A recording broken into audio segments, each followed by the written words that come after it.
Presiden Prabowo Subianto mempertimbangkan pembatasan permainan atau game online buntut ledakan di Sekolah Menengah Atas Negeri SMA Negeri 72 Kelapa Gading, Jakarta Utara.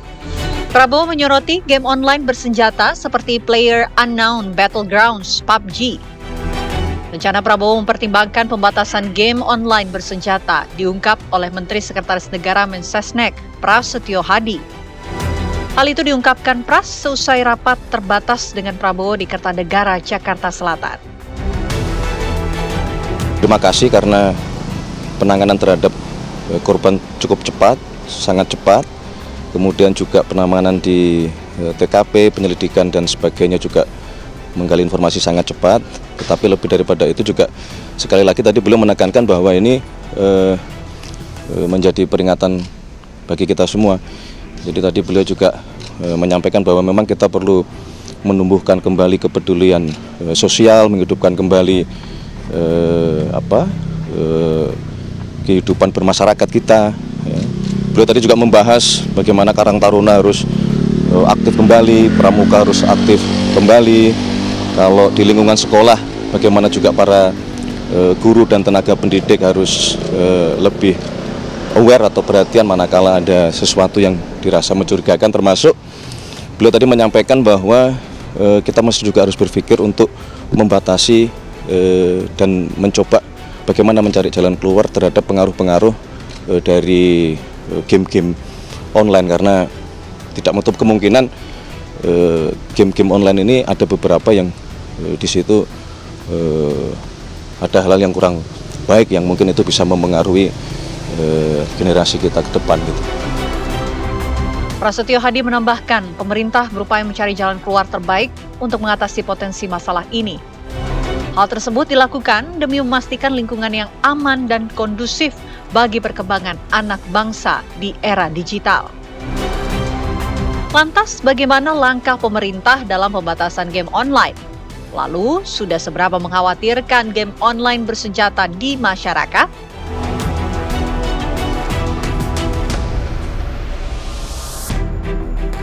Ya pemirsa, itu tadi respons dari pemerintah. Presiden Republik Indonesia mempertimbangkan melakukannya pembatasan permainan daring ataupun game online. Seperti apa selanjutnya langkah-langkah dan juga agar masyarakat dan juga anak bangsa ini dapat bekerja ataupun belajar di lingkungan yang aman maupun kondusif di sekolah. Kami akan membahasnya bersama sejumlah narasumber yang saat ini sudah hadir bersama kami. Di sebelah saya sudah ada Pratama Persada yang merupakan pakar dari keamanan siber. Selamat malam. Selamat malam, Mas Pratama. Dan juga di sebelahnya pemirsa kami akan menyapa sudah ada Inaima yang merupakan influencer gamers. Selamat malam Mbak Inai. Selamat malam. Ya, dan juga kami akan menyapa M. Iqbal selaku psikolog dari Universitas Paramadina. Selamat malam, sehat selalu. Ya, kita juga akan saat ini telah terhubung bersama Direktur Jenderal Pengawasan Ruang Digital di Kementerian Komdigi bersama Alexander Sabar. Selamat malam, Mas Alex. Selamat malam, Mbak Windy. Selamat malam, Bang Pratama, Mbak Inai, Mas Iqbal.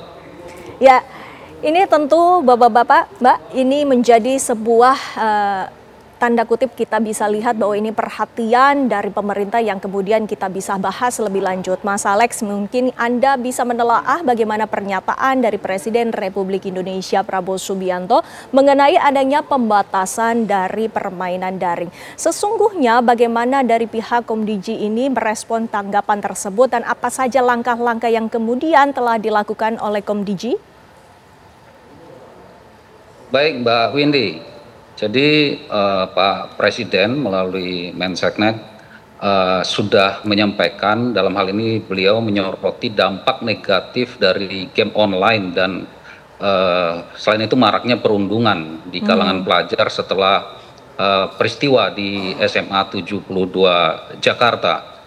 Di sini Presiden menegaskan perlunya langkah konkret untuk membatasi paparan anak terhadap konten kekerasan, terutama dari game online yang disampaikan, game misalnya game perang gitu ya, dan media sosial yang tidak sesuai usia. Nah, Komdigi dalam hal ini secara khusus kami di pengawasan ruang digital memandang hal ini sejalan dengan amanat Peraturan Pemerintah Nomor 17 Tahun 2025 tentang tata kelola penyelenggaraan sistem elektronik dalam pelindungan anak yang menjadi dasar pengawasan ruang digital demi terciptanya ruang digital yang aman bagi anak. Ini yang sudah dilakukan oleh Komdiki, dan juga ada langkah juga yang dilakukan oleh Komdiki dalam hal menetapkan peraturan atau keputusan Menteri terkait dengan Indonesia Game Rating System yang memberikan klasifikasi atas game yang beredar di masyarakat secara online berdasarkan kelompok usia. Ini langkah-langkah yang sudah dilakukan pemerintah dalam hal ini untuk memberikan batasan kepada anak utamanya agar dapat mengakses konten-konten yang sesuai dengan usianya. Demikian, Mbak. Ya, baik. Ini artinya yang digarisbawahi ataupun yang kemudian direspon oleh pemerintah maupun Komdigi sendiri ini hanyalah game online saja, ataukah ada platform-platform lainnya yang juga menjadi perhatian dari pemerintah, Mas Alex? Jadi semua penyelenggara sistem elektronik itu diwajibkan untuk mematuhi aturan ya terkait dengan masalah pelindungan anak. Itu PP 17 tahun 2025 itu mengatur seluruh penyelenggara sistem elektronik lingkup privat. Jadi tidak hanya kepada game online, tetapi seluruh penyelenggara sistem elektronik. Baik, Mas Pratama, jika berkaca pada kasus yang terjadi, ledakan yang terjadi di SMA Negeri 72 Kelapa Gading, Jakarta Utara, menurut Anda apakah pertimbangan yang dilakukan oleh pemerintah ini sudah tepat? Gini, kalau menurut saya jangan melihat kasus yang ada di SMA 72 itu sebagai kasus game, menurut saya ya gitu. Kenapa? Karena game yang digunakan oleh pelaku itu mungkin gitu, itu hanya sebagai vehicle aja gitu. Jadi sebenarnya game itu hanya dimanfaatkan sebagai platform untuk perekrutan aktor-aktor ekstremis gitu. Dan itu bukan hanya game, mulai Discord, kemudian aplikasi-aplikasi chat, kemudian media sosial, termasuk juga platform sharing musik gitu. Jadi game itu hanya salah satu cara yang digunakan untuk melakukan perekrutan lah gitu terhadap orang-orang yang memang mau diambil untuk paham radikalisme ini gitu. Nah, oleh karena itu sebenarnya yang diperlukan oleh kita itu adalah bagaimana pemerintah bisa membuat sistem deteksi dini terhadap radikalisme yang ada di dunia digital ini gitu, ya kan. Jadi kalau kita ngomongin bahwa oke, karena dia suka perang-perangan, apakah memang game perang itu membawa ide radikalisme? Enggak, sudah ada risetnya, enggak ada hubungannya antara game perang-perangan dengan radikalisme, itu enggak ada. Tapi mungkin nanti Mas Iqbal bisa menyampaikan, tapi psikologi orang gitu, bullying dan lain-lain itu bisa membuat orang menjadi radikal gitu, bisa membuat orang gampang terpapar gitu. Apalagi ketika kita melihat banyak platform gitu di internet ini yang bisa digunakan untuk belajar radikalisme, terutama konten-konten yang ada di dark web. Nah, game itu mungkin digunakan untuk komunikasi, begitu berkomunikasi sama orang yang mungkin punya aliran keras gitu, ternyata si anak ini gitu terbujuk gitu, dari situ kemudian baru masuk, oh kalau mau lebih dalam lagi, ini dikasih linknya nih, di dark web gitu ya kan, kemudian dikasihlah aplikasi yang bisa digunakan untuk mengakses dark web. Begitu masuk ke dalam, di dalam semuanya ada, mau bikin bom, mau bikin narkoba, mau beli apapun semuanya ada di dalam gitu. Nah, artinya semudah itu untuk semudah itu, sangat mudah sekali gitu. Bahkan kita beli apapun yang di dunia normal ini nggak bisa kita beli, di situ kita bisa beli, di situ kita bisa bikin. Mau bikin narkoba dari bahan-bahan yang ada di apotek itu bisa diajarin di sana. Gitu. Mau bikin bom dengan bahan-bahan yang ada di toko kolam renang gitu, bisa dibikin di sana gitu. Nah, itu yang harus dicari, dicegah, bagaimana kita bisa membuat sistem deteksi dini gitu ya, intelijen kita ini bisa melakukan deteksi dini terhadap radikalisme yang ada di dunia digital gitu. Jadi game itu hanya digunakan untuk platform komunikasi aja gitu. Dan itu ya apa namanya, nggak ada hubungannya game perang-perangan itu dengan keinginan untuk melakukan radikalisme, untuk melakukan kekerasan, itu nggak ada tuh kayak gitu. Baik, gitu. Pak Alex, menurut saya mungkin bisa langsung direspon. Ternyata tidak hanya dari game online saja, tapi adanya pengaruh dari dark web juga membutuhkan perhatian khusus dari pemerintah, Pak Alex. Begini Mbak, tadi saya sepakat dengan apa yang disampaikan sama Bang Pratama. Kita tidak bisa melihat hanya dari satu hal saja terkait kejadian yang ada di SMA 72. Oleh sebab itu saya sampaikan bahwa konsen kita adalah melindungi anak-anak. Sehingga makanya peraturan pemerintah ini mengatur tata kelola dari para penyelenggara sistem elektronik itu dalam pelindungan anak. Jadi yang diatur adalah bagaimana PSE ini bisa melakukan pembatasan akses kepada anak sesuai batas usianya terhadap konten-konten yang diberikan oleh para penyelenggara sistem elektronik ini, meliputi produk, fitur, dan layanan, sehingga tidak bisa melihat hanya dari ini game perang-perangan atau apa, tidak. Jadi seluruhnya. Sehingga PP ini kita melihatnya kepada aspek pelindungan anaknya. Demikian, Mbak. Iya. Mbak Inay, mungkin Anda bisa menceritakan lebih detail lagi. Apakah jika kita ingin bermain di situ dari situs-situs ataupun game-game tersebut tidak ada kategori untuk restricted umur ataupun identitas yang harus kemudian di-input agar bisa memilah siapa saja yang bisa untuk bermain di sana? Sebenarnya dari awal sendiri, mau website maupun aplikasi, semua pasti ada batasan umurnya. Mulai dari email, cara sign up kan melalui email dengan daftar umurnya terlebih dahulu, apakah ini sudah 18 tahun ke atas, baru tuh dari aplikasi bisa mendownload aplikasi tersebut. Nah, menurut saya balik lagi terhadap pengawasan dari orang tuanya sendiri, apalagi untuk anak-anak yang mungkin umurnya underage dan belum develop secara emosional, fisikal juga masih kecil ya, vulnerable juga gitu. Mungkin harus lebih dibimbing dari sisi orang tuanya juga.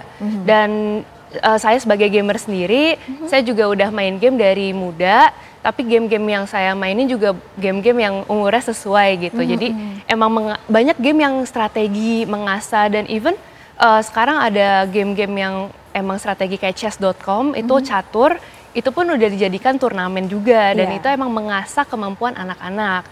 Jadi menurut saya, menurut pandangan saya sendiri sih, ini jangan menyalahkan dari sisi gamenya saja, tapi melihat lagi ke dalam eksternal lingkungannya, mungkin pertemanannya, dan apalagi di umur yang cukup muda ya, vulnerable-nya itu sih. Ya, Mas Iqbal, boleh direspon ini seberapa? Saya kira memang kata kuncinya adalah proteksi ya terhadap anak.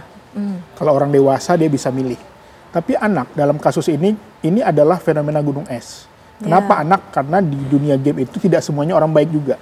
Ada pedofil, ada juga mungkin orang-orang yang menggunakan game untuk merekrut tadi seperti Mas Pratama bilang. Tetapi faktanya memang dalam teori psikologi ada namanya social learning. Bahwa orang itu apa yang dia lihat, dia akan menjadi inspirasi dan menirunya. Saya banyak fakta bahwa ada satu kasus yang saya tangani, sekolahnya kehilangan mobil. Ternyata yang nyuri itu adalah siswanya. Ditanya dari mana? Inspirasi dari game. Ternyata memang fakta ada. Tetapi persentasenya tidak mungkin sebanyak yang dibayangkan. Tetapi saya melihat memang kalau anak, memang orang tua harus memilihkan. Pemerintah harus menjaga. Karena anak ini dia belum bisa memilih dan menentukan. Jadi kata kuncinya saya melihat game ini banyak, saya juga main game FIFA, chess juga main, catur ya. Tapi kalau sudah game kekerasan, penculikan, perampokan, pemerkosaan, ini yang harus kita batasi dan jaga. Bahkan saya banyak mewawancara guru BK di sebuah kota, rata-rata anak-anak ngantuk sekolah, tidak disiplin sekolah, akademik menurun, salah satunya adalah kecanduan game. Makanya Indonesia sudah saatnya punya pusat rehabilitasi adiksi internet. Ya, kenapa? Karena di China sudah punya mereka seperti camp militer gitu ya, ada counseling, ada keluarganya. Dan menariknya ada riset mengatakan bahwa anak itu semuanya nggak kecanduan game, tapi ada anak yang nggak kecanduan. Apa itu?